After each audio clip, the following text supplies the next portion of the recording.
Se levantas la manita y ya está. Bueno, pues vamos a terminar esta conversación con esta séptima entrega que se puede titular Venezuela, ¿qué hacer? O algo así. Y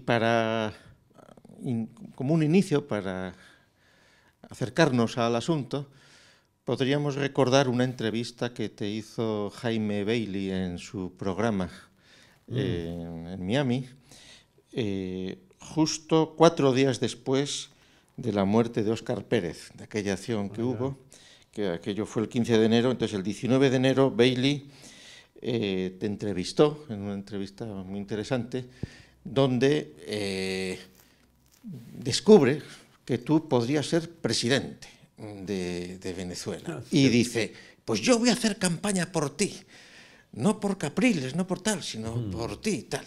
Fue una cosa muy curiosa. Luego también es verdad que Jaime Bailey, unos meses después del atentado contra Maduro con el dron, aquella operación, que fue el 4 de agosto, el 9 de agosto te vuelve a entrevistar, y entonces quedó un poco sorprendido porque tú criticaste con profundidad aquel atentado y aquella aventura en la que él se proclamaba. En la que se proclamaba, ¿no? Y además que se había enterado un día antes, te preguntaba, y tú no sabías nada, y cosas así, ¿no? Bueno, él se puso como responsable de aquello también, parece mentira. Entonces, ¿qué piensas tú cuando alguien como un periodista famoso como Bailey te dice, te cuestiona si tú podrías ser presidente, o te pregunta, o te sugiere? Bueno, indiscutiblemente te puede halagar de no ser porque, caramba, el que le toque ser presidente de Venezuela tiene que empezar a pensar que es el más seguro candidato a que le zampen el primer carro bomba de la nueva etapa político-militar terrorista que vaya a conocer el país. Venezuela va a conocer una historia trágica, todavía no ha empezado. La gente cree que ya terminó lo peor. No, lo peor falta. Es cuando estas hordas de lúmpenes del chavismo, súper armados y con mucho dinero, van a tratar de hacerle la vida imposible a un nuevo gobierno. Por eso, a partir de reflexiones como esa, es que durante años yo he pensado y he explicado que el gobierno de Venezuela que vaya a instaurarse al superar el chavismo, tiene que ser un gobierno decidido a practicar algunas fórmulas autocráticas de gobierno. Es decir, yo no estoy hablando de totalitarismo, ni estoy hablando de, ¿cómo se llama?, de genocidios o de limpiezas étnicas o locuras de estas nacidas de ideologías totalitarias. Estoy pensando en la elemental necesidad de constituir un Estado y un gobierno fuerte, capaz de mantener a raya el desorden único que queda en la economía, en la moneda, en todos los aspectos de la vida social y en una especie de, bueno, instalación de la barbarie que tenemos instalada en Venezuela. Esto o lo hace un gobierno de ocupación de una potencia militar extranjera, lo cual no es deseable, o lo hace un gobierno, un Estado, que se decida a reconstruir sobre la marcha con un tipo de fuerza militar específica sobre el tema del antiterrorismo y de llevar orden social al país. Y eso, por supuesto, hay pocos venezolanos que piensan así. Entonces, cuando me escuchan en los segmentos militares, este sabe para dónde va esto. Eso de que muchas veces en Caracas, en reuniones sociales, me cuentan amigos. Uno de ellos, por cierto, hablando por teléfono, estabas tú al lado y como lo tenía en speaker pudiste oírlo, no voy a delatar quién es, me dice, tu nombre sigue sonando, porque efectivamente, ahora te tengo de testigo a ti, que efectivamente sigue sonando porque puedo ser una figura civil que además presenta su oferta de servicio, si vale el término, sin ningún criterio ni mesiánico ni nada, y además con un criterio que es muy difícil encontrar, para serte sincero, no es fácil. Y si no soy, ¿qué pasa? Nada, no pasa nada. Escogerá el país a quien escogió y correrá con las consecuencias de su mala o muy buena escogencia. A lo mejor hay alguien mucho mejor que yo. O sea, yo no me siento una persona que sea absolutamente indispensable. Muchos piensan en mí como ese tipo de persona indispensable. Bueno, indispensable si pensamos que yo podía producir determinada línea de hechos políticos, militares, policiales, culturales, etcétera, que llevaran el país a recentrarlo como un país de Occidente, una potencia mediana por sus enormes recursos, y que rescate la tradición cristiana y que rescate el derecho a la vida, que rescate la moral pública, la persecución implacable a todo delito y a todo delincuente. Bueno, son cosas que yo puedo hacer y que pueden quizás hacer otros, pero ¿quiénes son? Entonces viene la duda, vienen los pasivos, porque mucha gente anda por ahí aspirando, pero está llena de pasivos. Y yo no tengo pasivo porque no le cogí medio a nadie, ni he sido funcionario público ni un solo día. Bueno, sí, fui funcionario. ¿Te acuerdas de aquella universidad que nos dio un...? Bueno, ahí habían 3 que eran de cargos públicos y yo que era un militante de andar por allí en los barrios de Valencia promoviendo la, ¿cómo se llama?, Círculo de Cultura Popular. En realidad, yo soy lo más ajeno que hay a una cultura clientelar y a una cultura, sobre todo, de depredación de bienes del Estado, que es lo común que tienen todos los políticos de Venezuela. Y no creas que estoy haciendo una generación abusiva. Realmente, todos los que han pasado por la política, había que empezar a saber quién pudo haber sido la excepción de la mala costumbre de robarse los reales del fisco del presupuesto nacional. Entonces, una persona honrada, formada con su carácter propio de alguien que le ha tocado decidir cosas a lo largo de su vida militante y que encima de eso tiene una ubicación, digamos, en los parámetros de la política internacional absolutamente adscritos a una especie de, primero, nuestros intereses, pero nuestros intereses no necesariamente entran en fricción, sino con los enemigos de los intereses a los cuales somos aliados o amigos, Occidente para empezar, en la hispanidad en lugar privilegiado, el esquema geopolítico y militar que representa los Estados Unidos y la propia presidencia de Trump, pero no necesariamente entrando en conflicto con los intereses de la nueva Rusia, que a diferencia de lo que opinan los ignorantes de toda la vida que creen que es comunista Rusia, no, el comunismo pereció hace 30 años y el Estado ruso es un Estado imperialista que quiere renovar su, ¿cómo se llama?, su ubicación en la arena mundial. Está la ofensiva china, porque tengo yo que plantear para mi país un conflicto con China o con Rusia si lo que nos conviene, dado que Rusia, China y Estados Unidos privilegian, por ejemplo, la familia como célula fundamental y respetarían nuestras tradiciones. ¿Cuál puede ser el interés en no tener excelente negocio con Rusia, con China y particularmente con los Estados Unidos como potencia guía de esa parte del mundo o del mundo occidental mucho más general? O sea, ese tipo de definiciones no existen en otros, digamos, portavoces políticos.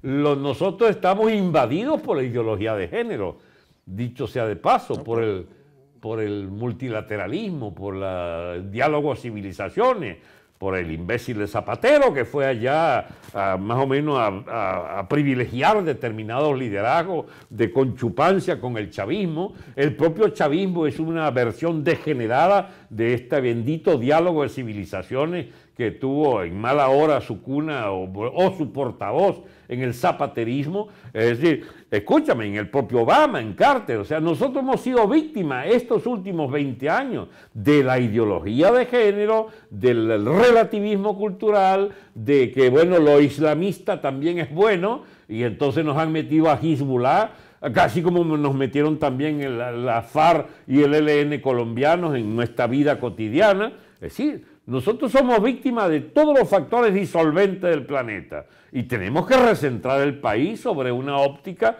absolutamente ajena y distinta a lo que representó el chavismo. Seguramente convendría aclarar, quienes no te hayan seguido, que tú continuamente aseguras que una salida electoral es ridícula en Venezuela actualmente. Absolutamente inviable. Entre otras cosas porque los hilos están movidos por Soros y por intereses que son los mismos, que son los socialdemócratas y que no tienen ninguna solución, ninguna salida en Venezuela. ¿Podrías recordar estos argumentos tuyos? Puedo meter una cuñita también. Lo que Ni en quieras. España tampoco. Ni en España tampoco. Pero aquí estamos en Europa y Sí, todavía... aquí pueden disfrutar todavía de algunos todavía años por unos años se puede Exacto. seguir con de el la engaño del mito de tontería Europa. del fundamentalismo democrático. Porque hay que ver de verdad los riñones de esas clases políticas que creen que en medio de esta parodia de supuesta democracia pueden resolver ningún problema fundamental. Y menos en Venezuela. Escuchas, se nos llevó a la barbarie. Estamos en la barbarie. A ver, ¿qué es algo, qué es una vida donde tú te levantas? La ropa de cama no la has podido lavar en días y días, en semanas. Te levantas con una ropa que tampoco has podido lavar porque no hay agua corriente. Ajá. Y vas a la cocina y no tienes gas. Y no hay electricidad para calentar nada. Te comes cualquier cosa fría allí. Una cosa que no escogiste, porque lo que hay, compras lo que hay, lo que queda. Bueno, chicos, ya esa es una penalidad cotidiana, empezar la vida así. Y si vas, y vas a buscar el auto y te acuerdas que no tenía gasolina, porque se acabó la gasolina. Semanas enteras sin gasolina. ¿Para dónde vas a pie? ¿Para dónde? Si los zapatos ya lo tienes, no los has podido remendar, porque no tienes ni siquiera con qué pagar remendar unos zapatos. O sea, escúchame, es la barbarie vivir así, sin agua, sin luz, sin alimentos, sin salario. La moneda tienes, no sé, tienes 1 millón de bolívares en el bolsillo, pero eso no vale ni siquiera 10 céntimos de dólar, el millón de bolívares. Pero ¿para qué te sirve la vida esa de Maduro? ¿De qué te sirve la civilización madurista, chavista de Venezuela, castrista? Eso se lo habrán calado los cubanos, porque a pesar de toda la peste que uno puede hablar de Cuba, allí hay una racionalidad de burócratas que rapiñaron desde hace 60 años y organizaron una entrega de dádivas a la población que más o menos deben tener agua potable, me imagino, y algo de luz, que nosotros ayudamos a financiar, por cierto, los venezolanos. Pero en Cuba se ha vivido la peste que vivimos nosotros permanentemente en los llamados pedidos especiales. O sea, cuando la Unión Soviética cortó el grifo, empezó el grifo venezolano, pero hay un interregno de 3 años. Y ahora otra vez que les ha tocado tener que saber que el grifo venezolano se apaga y entonces empiezan otros pedidos especiales. Pero te digo, realmente es muy difícil encontrar un país en América que haya sufrido las penalidades de una gestión de socialistas, revolucionarios chavistas como nosotros. Sí.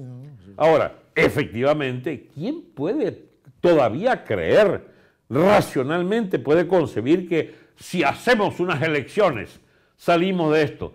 Pero es que ese bien imbécil, completo, idiota, redomado idiota, el que crea que puede unas elecciones, sobre todo porque, primero, el chavismo no se deja ganar las elecciones porque montó 20 años un aparataje para no perder elecciones nunca. Y si permitieran una elección, entonces sería bajo el esquema de los sandinistas, una especie de chamorro que, digamos, que auspiciarían, que les arreglara un poco la cosa para ellos volver apenas puedan con los resortes fundamentales del Estado militarista que han conservado y que querrán conservar después de una elección. Si lograran esas elecciones, ¿quién es el candidato ideal?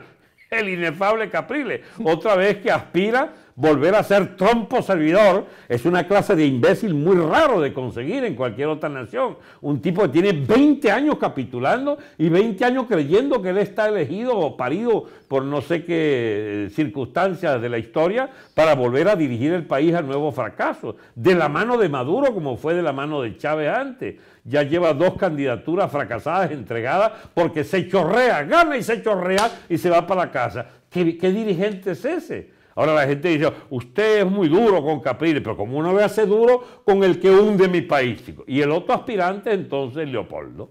Leopoldo que, bueno, sus primos bolichicos, bueno, le tienen reservada la conducción de Venezuela.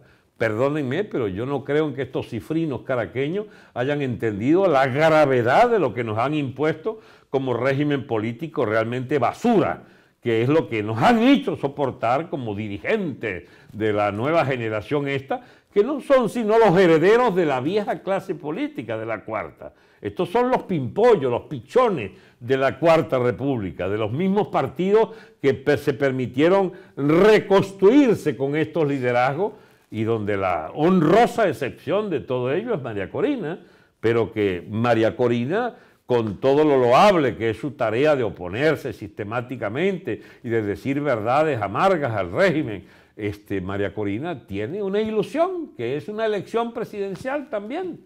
Y entonces, bueno, lamentablemente tenemos que decirle a María Corina, no hay elecciones. Sí, son víctimas del espejismo democrático que no todo lo resuelve. Sí. Estas conversaciones, precisamente, cuando las empezamos, nos llevamos la sorpresa de los sucesos en las cercanías de la antigua Carlota. Creíamos que habían entrado a la Carlota. Porque creíamos que habían entrado y no habían entrado nada. Puro teatro, pura teatrocracia por Periscope para aparentar que había un apoyo militar en aquel momento. Y ¿cómo se entiende eso en el contexto de pedir más elecciones? Que es lo que después de esto está todo el mundo diciendo. Bueno, ahora, nosotros vivimos realmente, no sé, esto podría llamarse, no existe contradicción en el término de una parodia surrealista, o sea, es una cosa que no se entiende. A ver, Venezuela tiene dos presidentes. Uno que es Maduro, que lo conocemos de sobra, que duela a quien le duela, es el presidente espurio, ilegal, jefe de todos los bandidos habidos y por haber, pero es el que tiene control territorial. Con ustedes yo aprendí lo de, digamos, lo de capa basal del Estado venezolano, su territorio, su población, sus recursos, a donde se organiza una capa conjuntiva, que es el Estado, aparato escolar, finanzas, economía, etcétera, y un aparato cortical, o sea, lo que cubre, protege, rodea y defiende aquel orden social, político y económico. Muy bien. Lo basal, el Estado, es Maduro el que lo dirige, querámoslo o no, y la capa conjuntiva, el funcionariado de Estado, o que la existencia de bancos, la sobrevivencia de bancos, o de moneda, o de, qué sé yo, el aparato sanitario, todo eso es Maduro el que lo dirige. Lo dirige al desastre, pero lo dirige. ¿Y qué me falta? Bueno, la capa cortical, la diplomacia y el ejército y las fuerzas militares y policiales son de Maduro. Es decir, el Estado de Maduro dirige el desastre que haya, es él el que lo dirige. El otro dirige un pelito de la capa cortical que le regala las potencias occidentales, Europa y Estados Unidos. Virtual, no, pero tienen como sus embajadores allí, ¿no? Bueno, pero que de hecho a la hora de la verdad no son operativos. No son nada, así es. Y tiene una platita que porque Estados Unidos resolvió, esta plata es de Guaidó, la va a administrar Guaidó. Pero como que no es ni para Guaidó ni para los venezolanos, porque es como para los petroleros que se cogieron Citgo en Estados Unidos, nuestra gran, digamos, petrolera y distribuidora de petróleos y refinados de Estados Unidos, la Citgo. Bueno, ahí le arrebataron a los venezolanos. ¿Quién la administra? Bueno, no sé, perdónenme, pero no puedo ser, digamos, como se diría, creyente en la tarea fácil de que, bueno, nos están haciendo un favor. Allá hay intereses poderosos que están detrás del negocio, de lo poco que queda, de la rapiña de lo que queda del negocio petrolero venezolano. Y no es bien intencionado que digamos. Entonces, por favor, hay una gran campaña mediática, Guaidó, muy bien. ¿Y para qué me sirve a mi Guaidó? ¿Para qué le sirve al pobre que no le llega agua, ni luz, ni alimentación y que recibe $2 o $3 de salario por mes? ¿Para qué sirve ese presidente? No, porque es que la estrategia es la electoral, porque hay que lograr unas elecciones. Y ellos tienen su rezado, ¿no?, que es común a todos. Cese la usurpación, gobierno de transición, elecciones libres. Y vuelve otra vez al mes, otra vez, el mismo rezado. Bueno, chicos, sencillamente es una soberana idiotez todo este esquema. Ahora, todo viene de una estafa de este Guaidó y su gente. La estafa es haberle mentido a los venezolanos sobre que la Asamblea Nacional, que ganaron en mayoría, agarraron el chavismo en un descuido, digamos, porque fue tal la avalancha de votos. Yo tengo información de militares que me confesaron, Alberto, los diputados reales del gobierno son 16 y la oposición sacó 140, 136, 140, una cosa así. Ajá. Esa es la composición real de la Asamblea. Bueno, maquillaron la cosa que le dan 40 y pico al gobierno y dejaron en 112 a la oposición. Pero se dieron cuenta rápidamente que 112 era 2/3 y muchas reformas o acometidas de tipo en el manejo de la economía, etcétera, podían hacerse con esos 2/3. Entonces le anularon 3 diputados indígenas allá de Monaga. Es decir, llegaron 118. Y viene esa Asamblea Nacional desde enero del 96, puede ser 95, 96, ya no recuerdo la fecha, hace 4 años. Ajá. No, del 15, del 16, sí. Y 15. Entonces viene bajo la presidencia del señor Henry Ramos Ayub, que declara algo así como la clave, lo que nos permite tener la clave de todo. Es preferible doblarse para no quebrarse. Carajo, y tiene 4 años doblados y enterraron la cabeza en el piso. Es que los famosos estos conductores del cuatripartito, que sería Acción Democrática, el partido de, ¿cómo se llama?, de Primero Justicia, el partido del filósofo El Zulio allá del Nuevo Tiempo se llama, y el partido de Leopoldito. Los 4 entonces van a dirigir la asamblea el primer año sin pena ni gloria. Lo único que hizo fue llevarse a sacar unos retratos de Chávez del Palacio Legislativo. Henry Ramos. Mucho verbo, mucho discurso, mucho lucimiento mediático, 0 resultados. 0. Nada. Segundo mandato, Julio Borges. Para mí el mandato de Julio Borges lo puedo representar en un solo símbolo. Él va a reclamarle algo a un coronel que está allí en el Congreso representando al Estado en el control del orden público. Y entonces él va como a reclamarle algo. Y el coronel lo saca a empujones, chicos, de la propio Palacio Legislativo donde él es presidente. Es el segundo hombre del régimen. Y acepta ser empujado por un coronel. Ese es Julio Borges. No voy a abundar en todas las idioteces que hizo en ese año.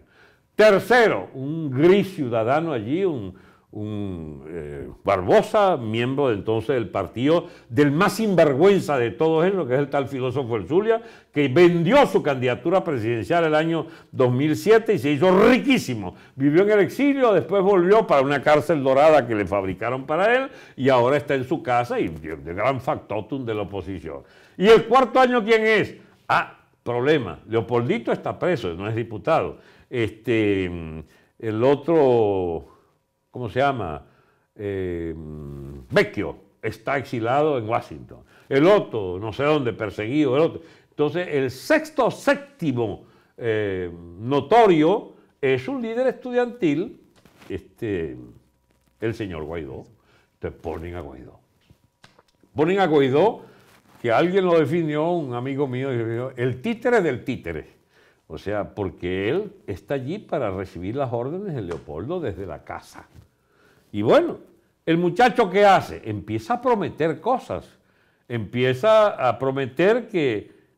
Pero lo que va a prometer no incluía su declaración de que era el presidente accidental.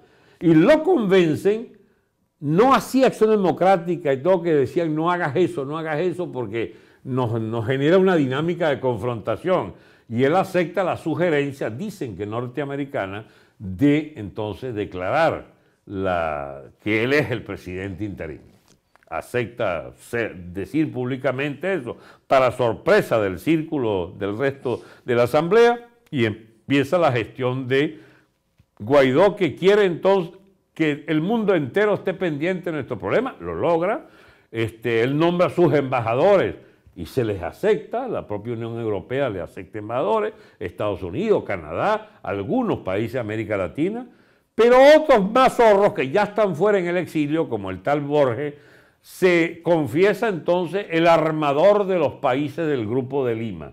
¿Qué es el Grupo de Lima? El patio de gallina de los gobiernos latinoamericanos que no quieren un conflicto con Maduro, porque muchos de ellos fueron estados financiados por Chávez hasta hace poco. Y ahora, bueno, favor que se paga, favor recibido, favor que se paga, ayudan a que no se llegue a más, no se llegue sobre todo a una invasión norteamericana. Hay una especie de rito en América Latina impedir que los Estados Unidos metan sus narices militares porque, bueno, cada uno se sentirá el día de mañana como víctima de su propia invasión, ¿no? Y entonces son enemigos de la intervención americana. Muy bien. Toda esa es la adquisición diplomática de Guaidó y entonces Estados Unidos ofrece ir a fondo hasta la intervención y arman entonces aquello de la, ¿cómo se llama?, de la ayuda humanitaria desde la frontera. Para ese día Guaidó ofreció un golpe militar interno, que es el que pide y clama por él el doctor Uribe, que se lo pedí yo en 2003, por favor, hace 16 años. Pero aquello era un puro farol por parte de Guaidó, como se ha visto. Sí, sí, así es. Pero te digo, se me metió Uribe de golpe, que es el golpe que yo le pedí a Uribe el 2003. Él ahora es portavoz público de, ay, que haga un golpe militar, ay, que haga un golpe militar. Carajo, me hubiera hecho caso el 2003. Cuña publicitaria. Ajá. A quienes no sepan de qué está hablando Franceschi, que vean el episodio 6. ¿Así? ¿Está ahí? Claro, lo que hablaste antes de... Ah, ok. Bueno, entonces esta historia de la ayuda humanitaria que entrará raudales por Venezuela se basaba en una oferta de Guaidó a Estados Unidos y otras naciones, y a Colombia en especial, de que habría 500.000 de voluntarios que distribuirían eso y, bueno, y rompería una fuerza militar propia o una crisis militar que se provocaría por efecto del empuje de la figura ya arrolladora de Guaidó. Iba a fracturar la Fuerza Armada e iban a entrar por la frontera millones de kilos que ya estaban acumulados en Cúcuta. Yo cuando vi a varios de estos zamuros cuidando carne, de estos candidatos a diputados de la MUD y tal, de guardianes y vigilando la distribución de la ayuda humanitaria, ¿qué negocio estarán haciendo estos bichos aquí? Bueno, es que es así. Esto de la ayuda humanitaria era a su vez otro guiso que teníamos en puerta. Pero aquí entonces, que por accidente incluso, en la trifulca allí en el puente de frontera, se incendia un autobús. Se incendia, perdón, un camión de los de la ayuda humanitaria. En estricto sentido, a mí se me ha dicho, se me ha confirmado que efectivamente fue una cosa accidental. Pero entonces dicen, el gobierno, esto lo saca Diosdado, el gobierno, no me extraña nada que hayan mandado, además de incendiar, a matar a varios de los que mataron y torturaron allí. De este gobierno yo no espero otra cosa que tropelías. Pero ese incidente de la quema de la ayuda humanitaria sirvió entonces para crear aquella cosa. Esto lo denunció el New York Times, por eso es que tiene cierta pertinencia y seriedad hablar de que incluso esos hechos, en esa sucesión de calamidades que pasó allí en la frontera, determinaron. Guaidó se va entonces ¿cómo se llama?, a Bogotá, donde hay una reunión del Grupo de Lima, donde están indignados varios presidentes por las mentiras que le han metido los opositores venezolanos. A su vez con problemas varios de ellos, unos con un lío en un burdel, otros, digamos, que increpados por militantes hambreados. ¿Eh? Con un muerto en el burdel, ¿no? Con un muerto en el burdel, tienes razón, ¿cierto? Sí, porque le metieron burundanga. Le metieron burundanga y lo mataron. Lo mataron. Era un opositor, no estaba preparado. Sí, que no me acordaba de ese pobre, lo han matado, ¿verdad? Un lío de putas allí en Cúcuta, ¿no? Y además, entonces, uno de borracho que estuvo por aquí en Madrid, ponderado como tal, ese no era diputado, pero voy a omitir su nombre por respeto a la gente, ¿no? Pero para que sepan que todo el que llega por aquí, por Madrid, posando de algo, tengan cuidado, porque la oposición y la emigración venezolana está llena de cualquier cosa también. Digo, para que los partidos en España, que empiezan a fabricar leyendas y tal, tengan cuidado, porque hasta ese tipo de personajes se cuelan. Fin del capítulo. En la reunión de, ¿cómo se llama?, de Bogotá, las recriminaciones eran masivas. Incluso hubo una temprana partida del presidente de Chile, indignado con Guaidó y con todo lo que significaba. Eso tú sabes que luego diplomáticamente eso se disimula, se maquilla para no cometer, digamos, la indiscreción que termine el propio país, digamos, en falsa escuadra, en posición, ¿cómo se llama?, inconveniente. Pero entonces hay una gira de Guaidó por el Suramérica y no va a Estados Unidos, donde se supone iba a rematar la gira. Trump dijo, no, aquí después mandan la mujer de Guaidó, que vaya y la reciben. A la hora de foto todo indica que Estados Unidos respalda. Pero Estados Unidos tiene seria desconfianza respecto a esa misma oposición que ha sido capaz de propinarle ahora el segundo fiasco. El primero fue el de la frontera y ahora este de que todos están esperando para evitar una intervención militar externa, un pronunciamiento, una quiebra militar, que es la que yo propongo hace 10 años, Dios mío. Debemos pasar por una fractura militar para arreglar este lío. Siempre lo he explicado así. Bien, y va a venir la fractura militar y bueno, pero entonces el señor Guaidó prefiere una pequeña ruptura militar un día antes de lo programado. Lo programado era el 1, 2 y 3 de mayo. El 30 de abril él produce una pequeña fractura militar, comprometiendo un sector que lo manda al muere, o lo manda al desastre, porque la misión es liberar a Leopoldo López. Ya va, ¿cómo es esta historia? O sea, todo esto entonces se ordena en función del interés del liderazgo de Leopoldo López, del partido de Guaidó. ¿Y pescueceando? Y pescueceando Capriles, que dice, me van a jugar una mala pasada, déjame meterme allí. Y van, no, chico, no, esa dirección, mira, yo no diría de colgarla por el pescuezo a todo, que es lo que merecerían por habernos hecho, digamos, padecer el chavismo 20 años. Pero lo que no puede es premiársele, chico, de ponerlos a conducir el país, chico, gente que ha sido cómplice de por lo menos, si no del gobierno, de todos los disparates que permitieron que el gobierno siguiera todos estos años. Entonces ahora tenemos una operación de fractura militar desarticulada, que además nos enteramos después que no se da por haber sido abortada por la liberación de Leopoldo y la operación allá de la, ¿cómo se llama esto?, de la Carlota. Nos enteramos ahora que en realidad había ya la compra de padrino del jefe de la Fuerza Armada y no sé, de otros tipos más para... Y el pacto con Rusia de pagar la deuda, etcétera. Todo la salida airosa de Maduro. Exactamente. Entonces, la entrega de Diosdado. Diosdado, que era el pato de la boda, en este lío diría, nah, a mí no me van a envainar si es tan fácil. Y echa a perder la cosa. Ahora, ¿qué busca Diosdado? ¿Diosdado puede dirigir el país si se va Maduro? Aquí esto llegó como final del capítulo. Yo no sé qué ir a hacer. Sí, claro. Va a tener que dedicarme a otros capítulos a ver si yo le puedo salvar el pellejo al vagabundo Diosdado. Pero aquí está llegando el día de verdad, de la hora de la verdad a más de uno de estos ampones, incluyendo Maduro, su mujer, Diosdado, etc. Es obvio que en el momento actual estamos en un final del equilibrio inestable que desde enero se trae con este juego de un Guaidó que circula libremente por Venezuela, porque el régimen sabe que no puede detenerle, no le interesa. Y entonces, pero eso es una situación insostenible.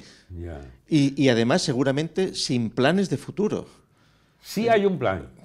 El gobierno lo deja circular para llevarlo finalmente a una resignada situación electoral, que el gobierno vuelve a ganar. Ganará de nuevo, como se viene haciendo. Pero parece inconcebible, pero ¿estarán conscientes que llevan a eso? Sí, no, yo me refería a, por ejemplo, los planes que, digamos, en términos teóricos y programáticos y de planteamiento de futuro, la Escuela de Gobierno Francisco de Miranda venéis haciendo desde hace meses. Sí.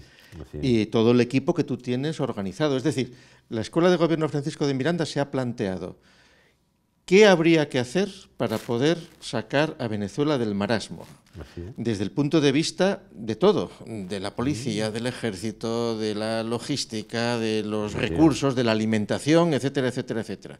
Y eso es una cosa que tiene un componente técnico que exige un conocimiento muy grande de la realidad, exige un montón de colaboradores que estén limpios y que puedan organizar esa salida airosa, que no es fácil, pero que es posible, porque se ha dado en otros países, en otras circunstancias parecidas.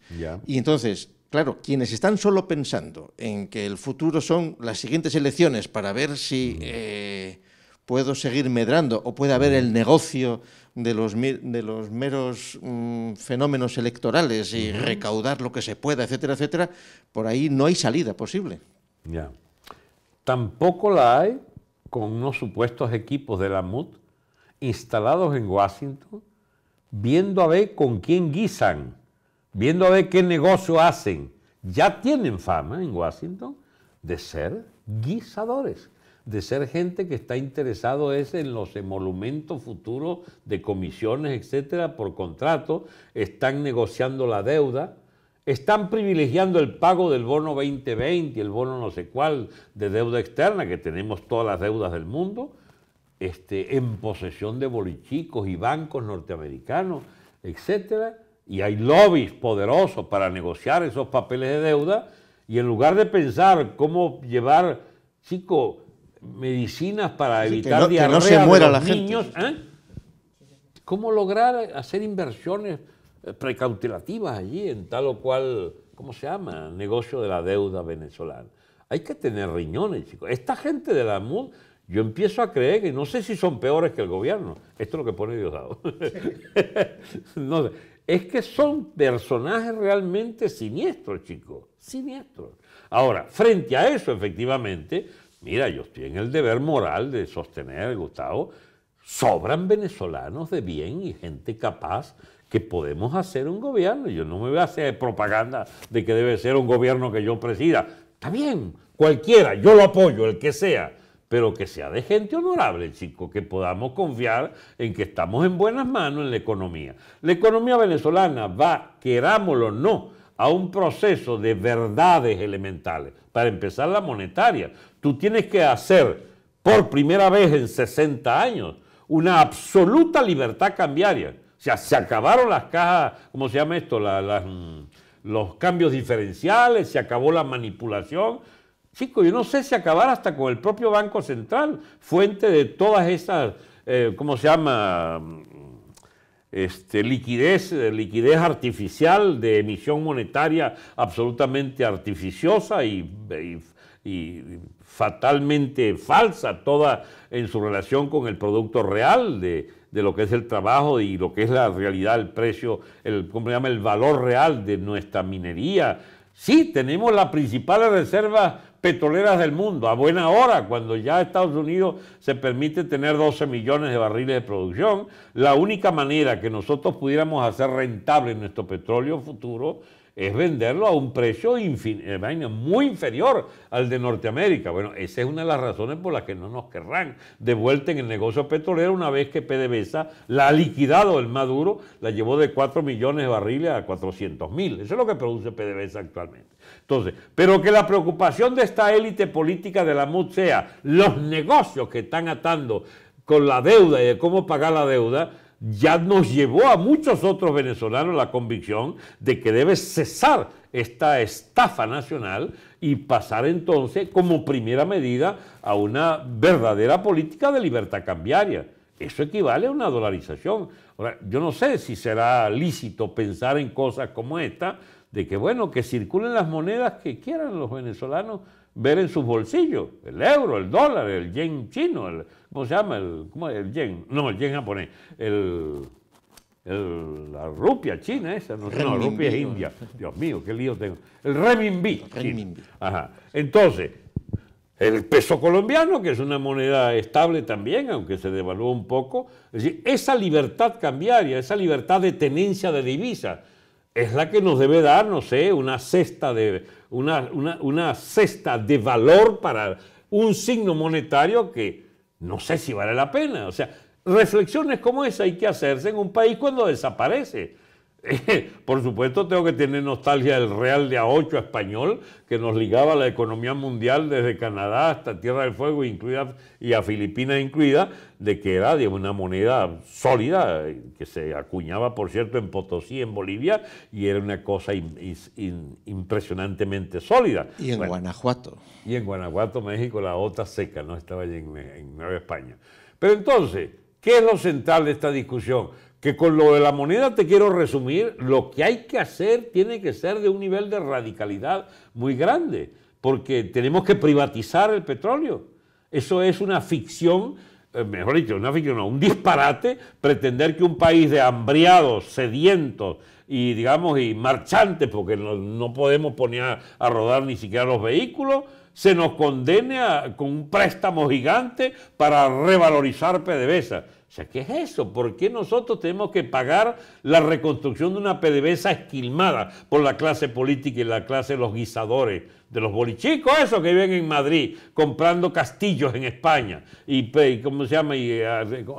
Apartamentos de Rockefeller allá, que eran de Rockefeller en Nueva York, o que tienen miles de millones de dólares en Andorra o en Mónaco? O sea, ¿por qué los venezolanos tenemos que pagar para reconstruirnos económicamente esta estafa gigantesca, manteniendo una propiedad de Estado que no tiene sentido ya, porque la han liquidado con su capacidad productiva elemental? Entonces, las tierras, 17 millones, 18 millones de hectáreas expropiadas por el chavismo y que también son herencia de la reforma agraria Adeca y Copellanes. Hay que privatizar toda la tierra y revalorizar el campo para que pueda producir todo el alimento. Venezuela puede alimentar 3, 4 países, chicos, la cantidad de tierras planas, fértiles y de agua abundantísima que puede, y un clima envidiable, digamos, de estaciones definidas, de verano e invierno, y que pueden perfectamente ser la envidia de naciones para poner en valor toda la tierra y hacernos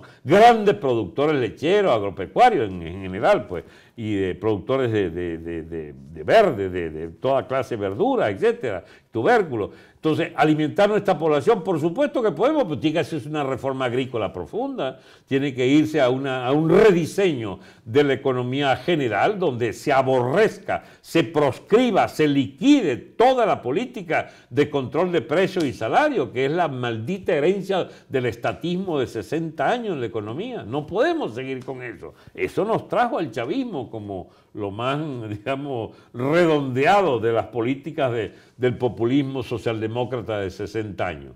Bien, para hacer un plan de eso, además tiene que estar soportado en un diseño geopolítico y militar que debe consagrar como prioritario la liquidación de todas las guerrillas extranjeras en nuestro territorio. Tienes que liquidar la FARC, liquidar el ELN, liquidar el Hezbollah. No podemos seguir siendo un agente iraní, ni menos aún un traspatio, ¿cómo se llama? Un patio trasero cubano, pero sí es el colmo del ridículo, de la degradación para una nación. Ser patio trasero de Cuba, chicos, pero hay que tener riñones para haber pensado esta historia como la pensó Chávez. Todo por su amado Fidel. Bueno, ámalo allá en el infierno los dos, pero nosotros tenemos derecho a volver a tener un país propio, que piense en términos de los venezolanos y sus intereses, en repatriar a nuestros jóvenes. Hay 4 o 5 millones de venezolanos exilándose, chicos, por hambre y por privaciones, o para evitar pasar hambre, que dignifica su paso de haberse ido a buscar mejores destinos. Y son venezolanos muy competentes, muchos de ellos, en cuanto a empresas se emplean, son, mira, y cosas agradabilísimas, escucha uno de nuestra migración. Los chilenos, por ejemplo, les encantan los médicos venezolanos, porque eran médicos súper bien, ¿cómo se llama? Formados y con posgrado generalmente en universidades, ¿cómo se llama? En hospitales extranjeros, en clínicas privadas, americanas, todas. Y entonces hicieron de nuestra profesión, los ingenieros nuestros, los ingenieros petroleros, tenemos a patada de ingenieros competentes para todas las áreas de refinación y de producción petrolera. Entonces, ¿qué es lo que esperamos? Bueno, eso, dejar de esta plaga histórica del chavismo detrás y sus socios de la MUD también apartarlo, porque ellos solo piensan en un país donde puedan hacerse ricos la clase política, chicos, que es la calamidad histórica de Venezuela. El cáncer de una partitocracia podrida y de un capitalismo podrido. Así es. Y lograr una situación en la que puedan retornar a Venezuela millones de los mejores venezolanos, que son los que se han podido ir fundamentalmente para relanzar el país. Entonces, no sé si alguien oirá esto en oídos atentos. Esa es nuestra oferta de gobierno. ¿Puedo ser yo o no? No soy un maniático de la bendita silla esa. Sobre todo que sé que me pueden volar con la primera bomba. Lo que estoy proponiendo es si existimos venezolanos que puedan rehacer el país. Sí existimos. No, averigüen un poquito. Y yo puedo para que dar vean. constancia de que hemos estado estudiando estos días los materiales que nos habéis pasado, de los estudios teóricos y pragmáticos de lo que se podría hacer, y que suena muy sólido las salidas que hay, y sobre todo los equipos organizados. Y en este sentido, pues una semana después de lo del día 30, pues se ve claramente que aquello fue una operación de neutralizar lo que venía. Así es. Y una vacuna preventiva de quienes quieren mantener esa situación, incluso para los que no están muy al tanto, incluyendo la desactivación de Franceschi en Twitter y en Periscope 2 días antes. Claro, así. Algunos preguntan, ¿pero cómo fue eso? Pues fue porque no les conviene. No les conviene. Y evidentemente no es creer que todo tiene que ocurrir porque suceden cosas, pero tampoco hay que ser ingenuos. Es decir, hay acciones que no hay que ser ingenuos. Tengo el Twitter de 2007, porque precisamente en la semana que va a caer aquello me quitan mi Twitter. O en la semana en que se supone, según el diario El País, yo influenciaba una cadena de bots para favorecer a Vox en España. No es cierto lo de los bots, pero sí es cierto que yo quisiera que el propio Vox hubiera tenido incluso un lugar mucho más relevante. Pero es un asunto privado mío, no comprometo aquí a mi anfitrión ni mucho más. No comprometes nada.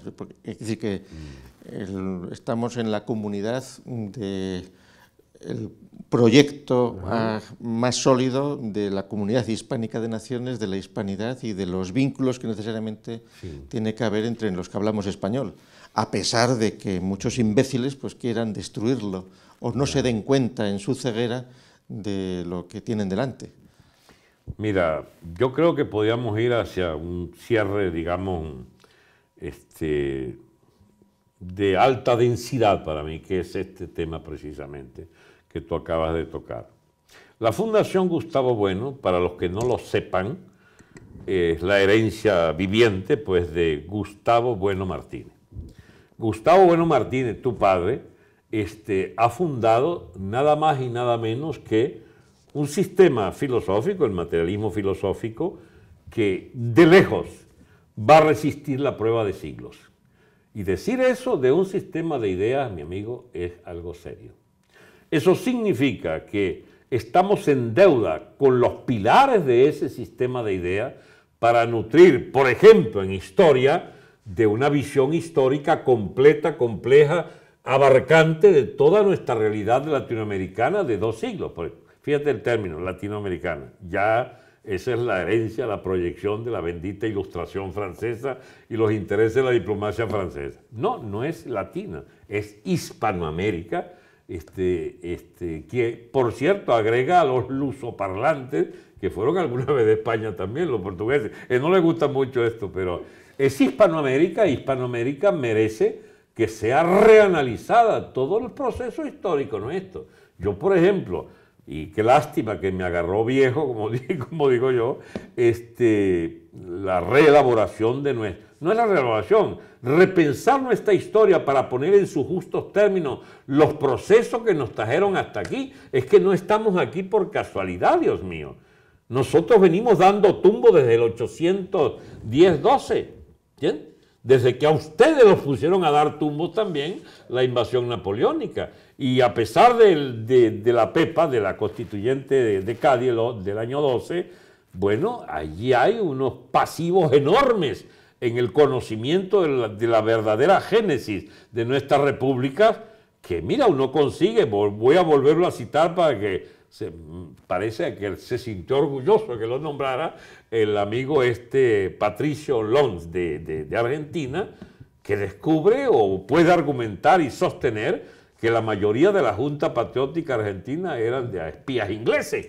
Por ejemplo, revalorizar nuestra propia independencia. ¿Por qué Bolívar muere diciendo poco antes, tanta destrucción de hacienda, de vidas, tanta destrucción, digamos, para esto que hemos logrado, repúblicas aéreas. O sea, ¿qué es esto que hemos hecho? La respuesta no la podía dar él mismo. La respuesta es tu Legión Británica, ¿entiendes?, que ayudó a fraguar una república que no tenía destino a no ser que siguiera en la sin razón de separarse de la hermana Colombia, que era la creación de Bolívar y que es traicionado para separar artificialmente esa república, que no era, a pesar de que era una unidad geopolítica muy grande y de difícil manejo, tenía, chico, la racionalidad de que era la herencia directa del virreinato de Nueva Granada, y habían cosas que tenían una jerarquía social, una jerarquía judicial, unas prioridades en el comercio, en la política de puerto, en lo que fuera, que obedecía a una racionalidad y que le daba a los colombianos una mayor relevancia que la provincia de Venezuela, recién instaurada a final del siglo XVIII. Entonces, este problema de volver a repensar a toda América hispánica, por ejemplo, para México es un drama.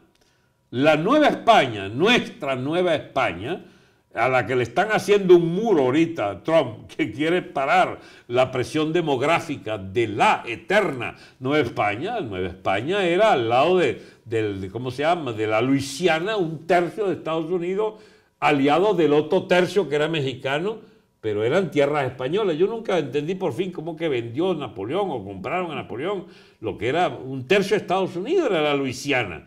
Y con el tercio que era del occidente y sur de Estados Unidos, conforman nada más y nada menos uno de los más grandes territorios del mundo. Amputado por los intereses americanos, no quisieron formar una república al sur de Texas, al sur, perdón, del Río Grande.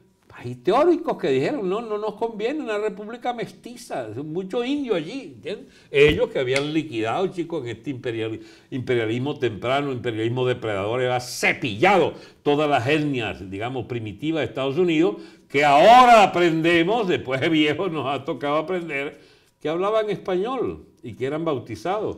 Jerónimo hablaba español. Jerónimo hablaba español. Y la masacre de los bisontes. ¿Por qué masacraron los bisontes? Era el sustento de las grandes tribus norteamericanas. O sea, esa historia, ¿cómo volverla a aprender para podernosla explicar más allá de Hollywood y más allá de las trifulcas intestinas de un país que como México se tolera a sí mismo tener un presidente que dice que Cortés, digamos, escúchame, lo que ha dicho, hay que pedir perdón por conquistar México. Ese señor desconoce que los mixtecas eran como manjadores de carne humana y que esclavizaban todas las tribus. O sea, él no sabe eso. Y de que Cortés gana esa guerra por ser aliado natural de muchas tribus sojuzgadas que con Cortés liquidan entonces la hegemonía mixteca. O sea, eso no lo sabe López Obrador. Y lo dice un señor, lo dice en español y procede de Santander. Es más divertido. Sí, con dos apellidos españoles. Pero bueno, eso es la Bueno, entonces, realidad. digo, para finalizar, porque hay que terminar alguna vez, ¿no? Mira, el camino que tenemos por recorrer como hispanistas está abierto con ustedes como guía teórica y política y humana, incluso, ¿no? Ha conocido gente de altísima calidad en el equipo de ustedes, y necesitamos entonces ponernos a trabajar en esto de la escuela de gobierno nuestra. Ya de hecho estamos trabajando porque se trata de producir materiales de la calidad de nuestro amigo, ¿cómo se llama? Ignacio de León, que ha hecho, porque Ignacio es una de las personas que podía tener a su cargo la economía en la nueva etapa, ¿no? Y si no es él no tendrá problemas en colaborar con los que puedan rediseñar una economía de mercado de verdad, con un posicionamiento que revaloriza los activos de la capa basal del Estado venezolano y que sencillamente no incursiona en el resto de los temas donde otros incursionan a fondo. Nos interesa un equipo que tiene pensamiento propio sobre el tema policial, el tema de las drogas, el tema de la, ¿cómo se llama?, de la geopolítica, el tema de las relaciones diplomáticas, el tema petrolero, por supuesto, y el tema del rediseño de nuestras instituciones, que debe ser repensado, porque lo que hemos tenido, esta caricatura de estado de clientelas partidistas dirigida por ladrones de oficio, bueno, eso tiene que terminar para tener un país decente alguna vez. Bien. Pues entonces, Alberto, nos vemos en Caracas. Espero que pronto, ¿eh? Así es. Muchas gracias. Amigos todos, muchas gracias por haber tenido la paciencia de escucharnos todas estas horas. Y gracias a Gustavo, que tuvo la idea y ha tenido la paciencia de orientar un poco el uso del tiempo en estas largas explicaciones. Hasta pronto, ¿eh?